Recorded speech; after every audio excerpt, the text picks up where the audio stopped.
오늘 우리에게 주시는 하나님의 말씀 잠언 13장 14절에서 25절까지 말씀입니다.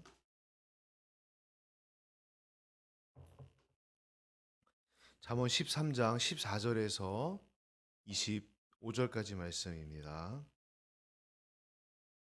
한 절씩 우리 마음에 새기는 그런 마음으로 읽도록 하겠습니다. 제가 먼저 읽습니다. 지혜 있는 자의 교훈은 생명의 샘이니 사망의 그물에서 벗어나게 하느니라.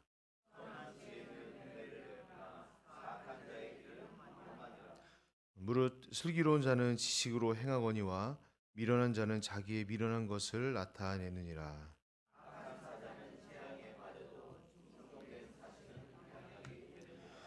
훈계를 저버리는 자에게는 궁핍과 수욕이 이르거니와 경계를 받는 자는 존영을 받느니라.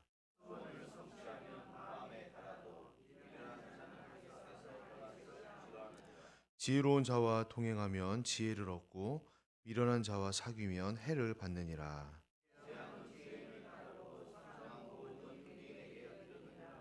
선인은 그 산업을 자자 손손에게 끼쳐도 죄인의 재물은 의인을 위하여 쌓이느니라.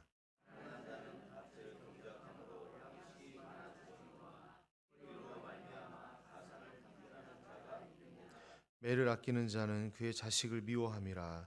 자식을 사랑하는 자는 근실이 징계하느니라. 의인은 포식하여도 악의 배는 줄이니라. 아멘. 인생 농사를 성공하는 방법이라는 제목으로 함께 하나님 말씀 나누고자 합니다.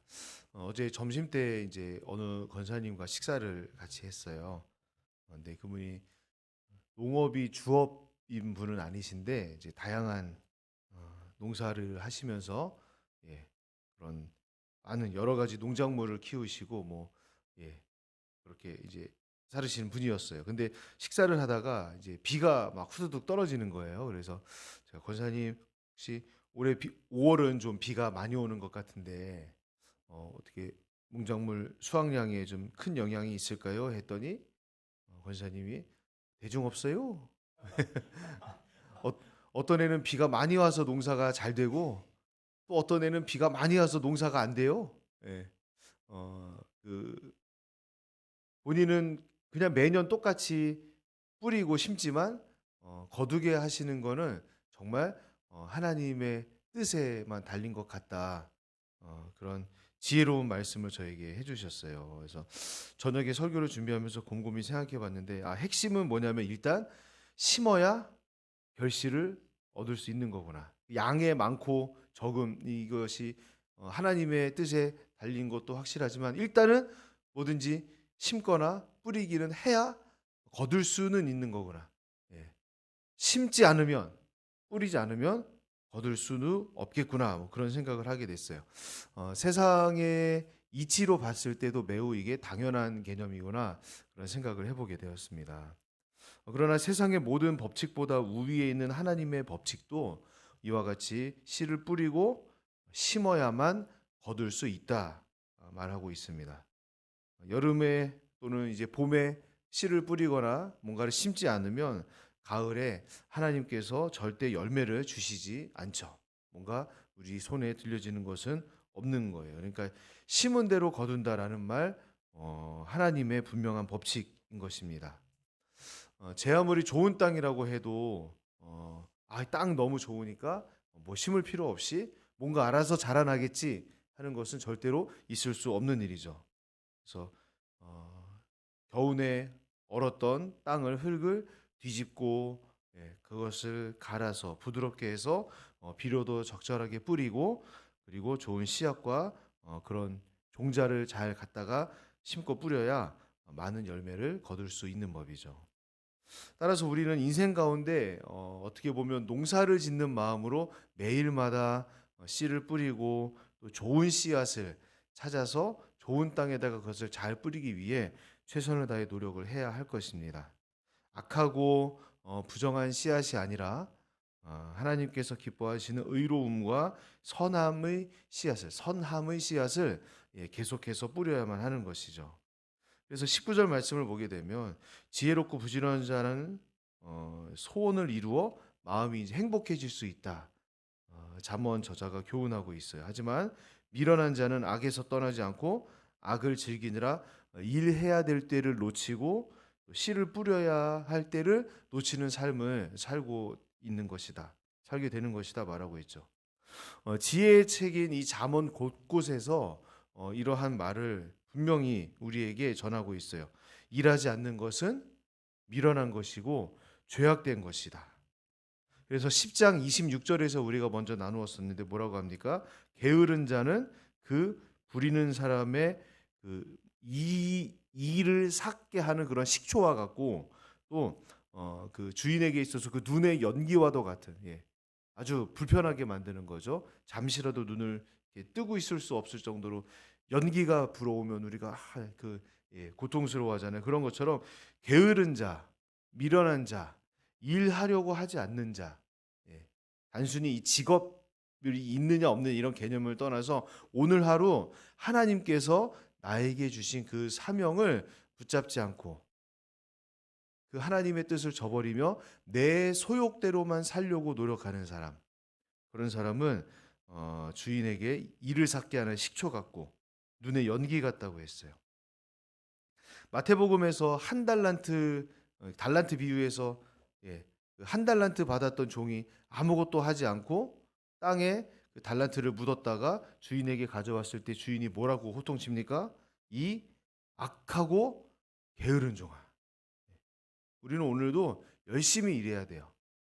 직업의 귀천을 떠나서 또 내가 세상 사람들이 기준을 그 뭔가 이윤을 내는 그런 경제적인 활동을 의미하는 그런 직업이 있느냐 없느냐. 우리 어르신들은 그런 직업은 없을 수 있으나 그러나 하나님께서 오늘 나에게 부여하신 나에게 하나님께서 일하기를 원하시는 것은 무엇일까?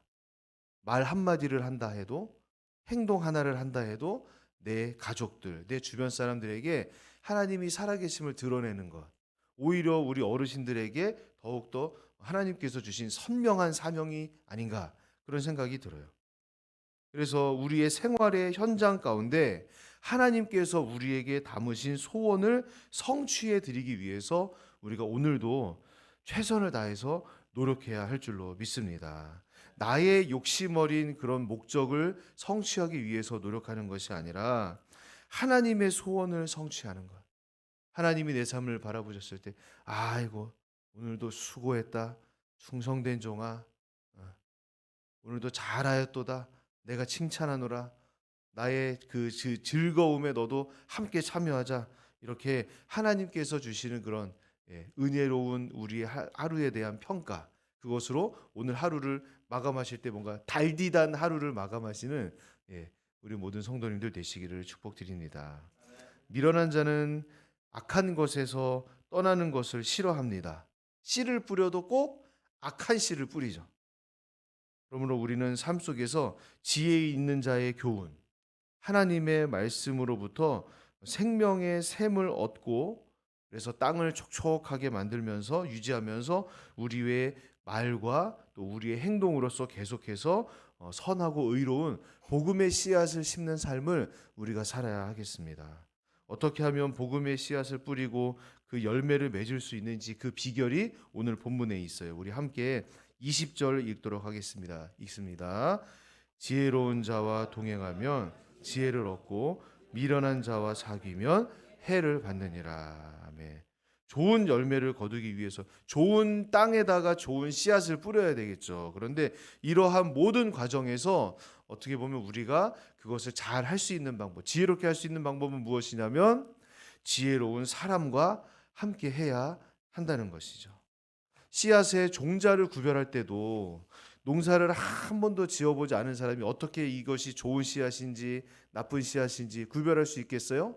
그것에 대해서 먼저 경험이 있고 또 지혜가 있는 그런 지혜로운 사람이 좋은 것이고 나쁜 것, 이것을 가르쳐주고 우리가 배워야 그것을 알 수 있지 않겠습니까?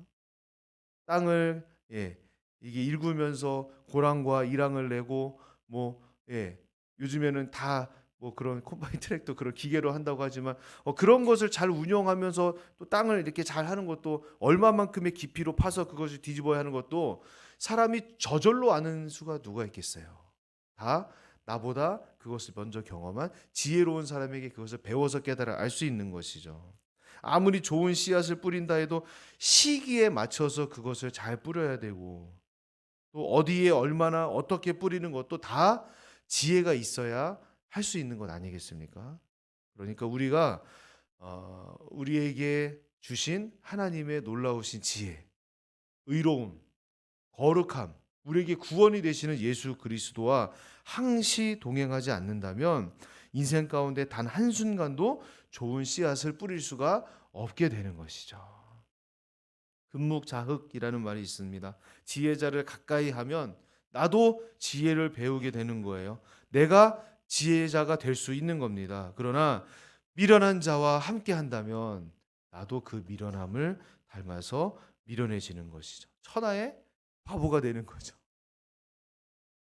물론 인생 가운데 우리가 세상 속에서 살아가다 보면 때로는 지식 또는 그런 어떤 개인적인 아주 특별한 그런 인간의 능력 이런 게 필요하거나 중요한 때도 있겠지만, 그래도 그 모든 것을 갖추었다 하여도 정말 궁극적인 지혜가 우리 안에 없다면 결국에는 한순간에 무너지는 것이 인생일 것입니다.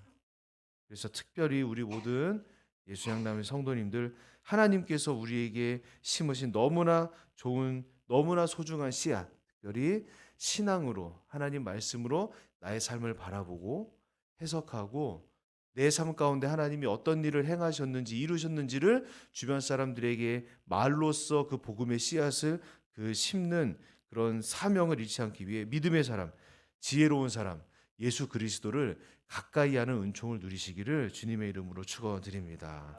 그런 의미에서 볼 때 정말 참 지혜자이신 예수님을 내 중심에 모시기 위해서 날마다 큐티 또는 하나님의 말씀을 묵상하면서 계속해서 그것을 되뇌이고, 그 말씀이 나를 움직이고 그 말씀이 나를 이끄시고 그 말씀이 내 삶 가운데 어려운 문제를 해결하고 이해되지 않는 그런 모든 상황들을 이해할 수 있도록 바라보게 하는 것.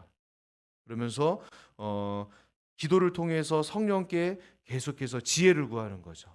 하나님, 성령 하나님, 이 말씀이 제가 너무나 이해하기 힘들어요. 또 하나님, 오늘 저에게 이 말씀을 주셨는데 제가 이 말씀으로 어떠한 삶을 살아가기를 원하시는 거죠? 라고 계속해서 질문하고 여쭈며 살아가는 사람은 정말 세상에 담을 수 없는 그런 지혜를 소유하게 될 줄로 믿습니다. 그 사람의 모든 말과 모든 계속해서 머릿속에 생각 가운데 하나님의 말씀을 가지고 고민하고, 계속해서 그 말씀과 씨름한다면 성령께서 놀라운 열매를 주렁주렁 맺게 하실 거예요. 왜냐하면 성령 하나님은 우리가 지혜를 구하기만 한다면 어떻게 하신다고 약속하셨습니까? 후히 주시고 꾸짖지 않으실 것이라고 약속하셨기 때문이죠. 그래서 오늘은 우리가 특별히 함께 한 마음으로 다 같이 이렇게 기도했으면 좋겠어요. 먼저 말씀을 꼭 붙잡는 하루가 되게 해주시길 기도하면서, 하나님, 오늘 특별히 제가 만나는 사람들마다 다 하나님의 지혜로 충만한 사람들을 만나게 하나님 도와주세요. 제가 만나는 사람마다 하나님의 영이 충만한 사람들, 그래서 서로의 삶 가운데 일어난 하나님의 도우심, 하나님의 역사하심을 함께 나누면서 살아계신 하나님을 다시 한번 피부로 느끼고 내 입술로 고백하고 또 귀로 듣고 아멘 아멘 하면서 그렇게 내 삶의 그 인생의 논과 밭에 하나님의 말씀을, 그 하나님을, 지혜자이신 예수 그리스도를 하나하나 심어가는 그런 하루가 되게 해주세요.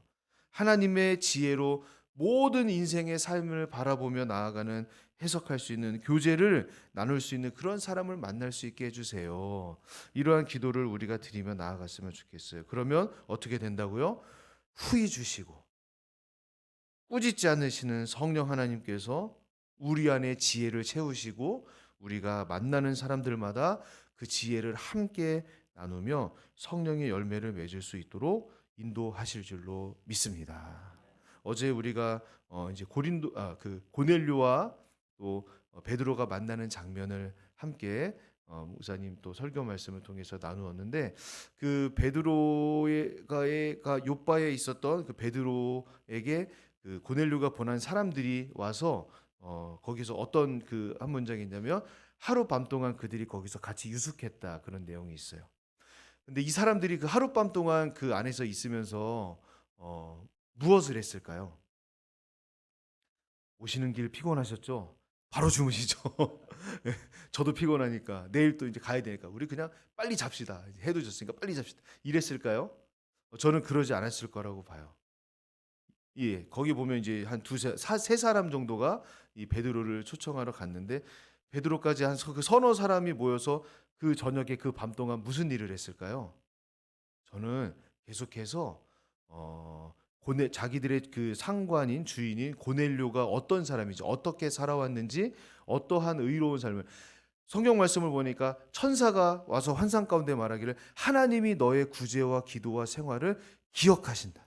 하나님이 기억하실 정도로 그렇게 훌륭한 삶을 살아왔던 고넬료의 그런 인생을 이야기해 주면서 또 베드로는 자기가 어떻게 자기가 의도하지 않았는데도 성령 하나님이 인도하셔서 이 욥바까지 오게 되었다. 뭐 그런 얘기를 했을 거고요. 예루살렘에서 성령이 임하시니까 예수님에 대한 이야기도 했을 거고 예루살렘에서 성령이 임하시니까 어떤 일이 일어났을 거다 뭐 얘기하면서 고넬료의 그 환상 이야기, 예, 예수님이 그에 찾아오셔서 어떻게 말씀하셨는지 뭐 그런 이야기들, 하나님이 자기들의 삶 가운데 계획하신 그런 선교의 이야기를 어떻게 진행해 오셨는지를 이 사람들이 밤새 이야기했을 거라 저는 생각이 되더라고요. 그래서 그 성령 하나님께서 이미 그곳에서 역사하셔서 나중에 이 고넬료의 집에 베드로가 당도했을 때 서로 그렇게 존중하고 사랑하며, 사실 유대인과 이방인은 딱 보자마자 서로 동석하지 않는데 이 두 사람은 누구라 할 거 없이 서로 절하고 가서 일으켜주고 하면서 하나님의 말씀, 복음을 전하고 성령을 그들에게 함께 공유하며 베풀 때에 이 고넬료의 집 안에도, 예, 교회가 생겨나고 고넬료와 모든 사람들 그 가족들 안에도 성령께서 임하셔서 오순절 마가의 다락방에서 일어났던 놀라운 사건들이 그대로 일어나는 것을 보면서 이렇게 우리가 믿음의 동지들과 함께 만나고 하나님 이야기하는 예수님 이야기하는 거 복음을 말하는 것이 얼마나 지혜로운 일이고 그 대화를 통하여 성령 하나님께서 우리 안에 역사하시는 일이 얼마나 확실하게 일어나는가 이런 것들을 깨달을 수가 있었죠. 어제의 말씀 기억하시는 거죠? 오늘 그래서 만나는 사람들마다 하나님이 내 삶 가운데 어떻게 행하셨는지 그것을 전하고 대화로 나누시고, 그래서 어머 하나님께서 그렇게 하셨어? 나한테는 또 하나님께서 이렇게 하셨어? 어머 예, 그렇게 지혜로운 말씀을 그 복음의 씨앗을 심는 인생의 하루의 그 인생의 농사 가운데 오늘 하루 동안 하나님이 맡기신 일을 훌륭하게 감당하시는 성도님들 되시기를 바랍니다. 우리 22절만 나누고 또 말씀 마칠게요. 22절 읽습니다. 선인은 그 산업을 자자 손손에게 끼쳐도 죄인의 재물은 의인을 위하여 쌓이느니라. 산업이라고 번역된 나할이라는 단어는 유산을 뜻해요. 그래서 하나님께서 주신 복으로 자자손손 이렇게 물려주는 그런 유업을 말하죠. 구약 시대 이스라엘 백성들에게는 하나님께서 그들에게 베푸셨던 그런 땅, 토지 이런 것이 좀 그런 의미에 가깝지 않나 생각을 해보았습니다. 부자는 망하면 얼마나 먹고 산다고 하죠? 부자는 망해도 3대는 먹고 산다 얘기를 하는데, 돌려서 생각을 해보면 세상에 있는 재산은 어떤 것이든지 얼마만큼 많은 양이든지 간에 몇 대가 가기 힘들다는 거예요. 몇 대 이상 가기 힘들다는 거예요. 3대 이상 가기 힘들다는 것을 비유적으로 말하는 것일 터인데, 하나님을 사랑하고 하나님의 계명을 지키며 하나님의 지혜대로 살고 그것을 후손에게 물려주는 사람의 복은, 유업은, 산업은 천대까지 이르게 되는 줄로 믿으시기 바랍니다. 그러므로 우리가 자손들에게 힘써 물려주어야 하는 것은 우리의 재산이 아니라 신앙의 유산이어야 함이 이 지혜의 왕, 또 세상 가운데 있는 모든 것을 누려봤다고 고백하는 이 솔로몬의 고백을 통해서 우리가 깨달을 수 있어야 하는 것이죠. 나의 정말 사랑을 하나님이 나에게 주신 면류관 같은 그런 자식이 또 손주들이 하나님을 믿는 믿음 안에서 사는 복을 천대까지 누릴 수 있도록 내가 먼저 바른 신앙 안에서 믿음의 신앙의 선하고 의로운 씨앗을 하루하루 심어가며 살기 위해 열심히 노력해야 하겠습니다. 말씀 맺을게요. 공의의 하나님은 반드시 우리가 뿌린 대로 거두게 하십니다. 뿌린 씨앗대로 열매를 맺게 하십니다. 이쯤 와서 보니까 이 말이 너무나 진리스럽다. 콩 심은데 콩 나고 팥 심은데 팥 난다. 이야, 엄청 지혜로운 말이구나 그런 생각을 해봤는데 오늘 하루의 삶 속에서 지혜자이신 예수님, 절대적인 지혜이신 예수님을 여러분들의 마음에 품고 그분과 바짝 동행하시면서 땅도 잘 고르시고 또 선하고 의로운 그런 믿음의 종자 씨앗을 잘 골라서 뿌리시면서 오늘 하루 나에게 주신 그 하나님의 인생 농사, 어제 그 권사님이 농사 짓는 것은 하루도 쉬는 법이 없어요. 아무리 할 일이 없어도 일단 나가서 이게 발로 밟기라도 해야 돼요. 뭐 하면서 하셨는데 오늘 하루에 하나님이 우리에게 주신 그런 믿음의 신앙의 농사를 온전히 잘 수행하시는 성도님들 되시기를 바랍니다. 특별히 자자손손 믿음의 농사를 잘 이루시는 그런 복을 누리는 성도님들 되시기를 예수님 이름으로 축원드립니다. 기도하겠습니다. 하나님 감사합니다. 오늘도 저희들에게 말씀을 통하여 귀한 깨달음 주셔서 마치 농사를 짓는 것과 같이 우리가 살아가고 있는 인생길에 지혜롭게 그 농사의 일을 하루하루 잘 이어가려면 어떻게 해야 하는지 궁극적으로 완전한 지혜이신 예수님과 동행하는 것만이 우리가 온전한 그런 인생 농사를 성공하는 방법이라는 것을 다시 한번 깨닫게 하여 주심을 감사합니다. 나는 부족하오나 나는 연약하오나 예수님 나와 함께 하시면 내가 모든 것 가능하고 모든 것 이룰 수 있는 줄로 믿는 마음으로 우리가 최선을 다하여 주님과 바짝 동행하여 인생의 하루하루를 잘 살아내는 하나님께서 우리에게 주신 하나님의 소원, 사명을 잘 이루어내는 삶을 살 수 있도록 인도하여 주시옵소서. 오늘 우리가 만나는 사람들마다 그렇게 하나님의 지혜를 소유한 사람들과 함께 만나게 하시고 특별히 아직은 그 지혜가 없는 사람일지라도 우리가 하나님께서 만나게 하신다면 그들에게 복음의 대화, 복음의 씨앗을 잘 건네며 주님 사랑으로 잘 품어 하나님을 예수 그리스도를 성령 하나님을 나타내는 온전한 삶을 살 수 있도록 인도하여 주시옵소서. 감사드리며 예수님 이름으로 기도합니다. 아멘. 하늘에 계신 우리 아버지여 이름이 거룩히 여김을 받으시오며 나라 임하옵시며 뜻이 하늘에서 이룬 것 같이 땅에서도 이루어지이다. 오늘날 우리에게 일용할 양식을 주옵시고 우리가 우리에게 죄 지은 자를 사하여 준 것 같이 우리 죄를 사하여 주옵시고 우리를 시험에 들게 하지 마옵시고 다만 악에서 구하옵소서. 대개 나라와 권세와 영광이 아버지께 영원히 있사옵나이다. 아멘. 월요일입니다. 교회와 사역자들을 위해서 기도해 주시고 영육 간에 강건할 수 있도록 하나님 우리 모든 교육자들을 붙들어 주시옵소서. 기도 부탁드립니다. 기도하시고 자유롭게 기도하시고 돌아가시면 되겠습니다.